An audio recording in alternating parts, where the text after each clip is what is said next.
தலைப்பை இங்கே வந்து வச்சிருக்காங்க. அதாவது ஆன்மீக தளத்தில் மல்லர்கள் யார், ஆன்மீக தளத்தில் மல்லர்கள் யார் அப்படின்னு தொடர்ந்து நம்மளோட ஊடகங்களில் தொடர்ந்து அண்ணன் கரிகால மல்லராக இருக்கட்டும், எங்களை போன்றவர்களாக இருக்கட்டும், இன்னும் வரலாற்று பேராசான்கள் வந்து தொடர்ந்து வலியுறுத்திட்டு இருக்கோம். இன்னைக்கு இந்த பாண்டியர் பிரச்சனை போகிறாங்க, எல்லாத்துக்குமே தெரியும். யார் பாண்டியர்? அதுக்கு தான் கரிகாலன் ஒரே வார்த்தை சொன்னார். பாண்டியர் யாருன்னா முதல்ல ஒரு ஆய்வு செய்யணும். அதாவது ஒரு தொடக்கம்னு ஒன்று இருக்கு, அரசு தோற்றம்னு ஒன்று இருக்கு. அரசு தோற்றம் எதில் தொடங்குது? ஒன்று குறிஞ்சி நிலத்திலையா, இல்லை முல்லை நிலத்திலையா, இல்லை மருத நிலத்திலையா, இல்லை பாலை நிலத்திலையா, இல்லை சம்படம்னு சொல்லக்கூடிய இந்த நிலத்திலையா அப்படின்ற ஒரு கேள்வி எழுந்திருக்குது. இதை ஆய்வு பண்ணாலே தெரிஞ்சு போகும் யார் பாண்டியர்கள், எங்கே அரசு உருவாச்சு அப்படின்னு. ஏன்னா இந்த பாண்டிய வம்சாவளியான தேவேந்திரகுல வேளாளர் சமூகம் ஆன்மீகத்தில் கொடிகட்டி பறக்கிறோம். ஆனால் இன்னும் இங்கே இருக்கக்கூடிய சேத்தூர் மேட்டுப்பட்டியில் இருக்கக்கூடிய மக்களுக்கு தெரியுமா எனக்கு தெரியல. இன்னைக்கு உளவியல் ரீதியாக நம்மளை வந்து ஒரு தாழ்த்தப்பட்டவன், ஒடுக்கப்பட்டவன் அப்படின்னு கொண்டு வர்றதுக்கு காரணமே நம்ம ஆன்மீகத்திலிருந்து வெளியே போனதின் விளைவு தான். ஆன்மீகத்தை நம்ம கடைபிடிக்க தவறிட்டோம்.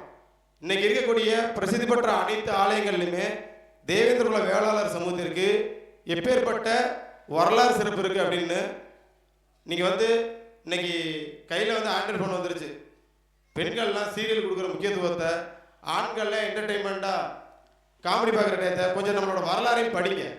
உங்களோட ஒருத்தர் வந்து உங்களை தாழ்த்தப்பட்டன்னு சொல்கிறோம் அப்படின்னா நீங்கள் யாருன்றதை அவங்களுக்கு பேசுகிறதுக்கு திறமையாவது வளர்த்துக்கங்க. நம்மளுக்குள்ளே சண்டை போடுறல பெரிய விஷயங்கள் கிடையாது.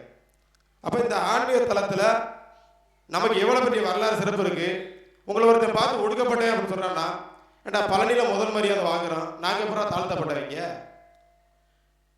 இன்னைக்கு மதுரை எடுத்துக்கிட்டால் மீனாட்சி சுந்தரேஸ்வரர் இப்போ தேர் திருவிழாவிலிருந்து, திருப்பரங்குன்றம் முருகன் தெய்வான திருக்கல்யாணத்திலேருந்து, சிந்தாமணி நடக்கக்கூடிய அறுவடை திருவிழாவிலிருந்து இன்னும் எண்ணற்று சொல்லிகிட்டே போகலாம்.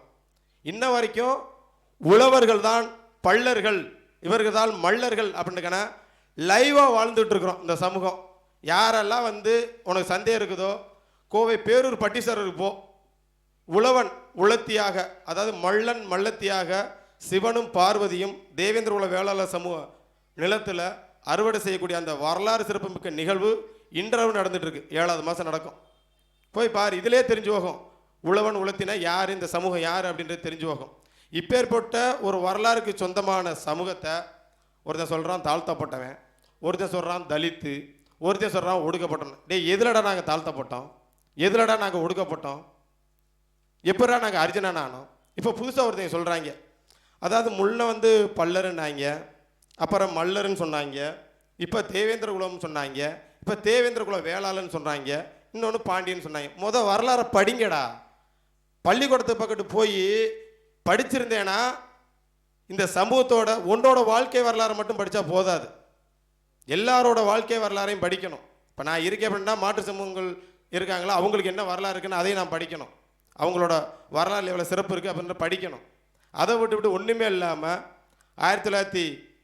1933க்கு பிறகு இந்த சமூகம் எஸ்சி பட்டியல் வந்தோன்னா அதை பிடிச்சிட்டு தொங்குறேன். நீ எஸ்சியில் தானே கிடக்கிற, நீ தாழ்த்தப்பட்ட வந்தேன். எந்த தாழ்த்தப்பட்டவங்களோட கோயிலில் முதல் மரியாதை கொடுக்குறாங்க அதை நீங்கள் சொல்லுங்கள்.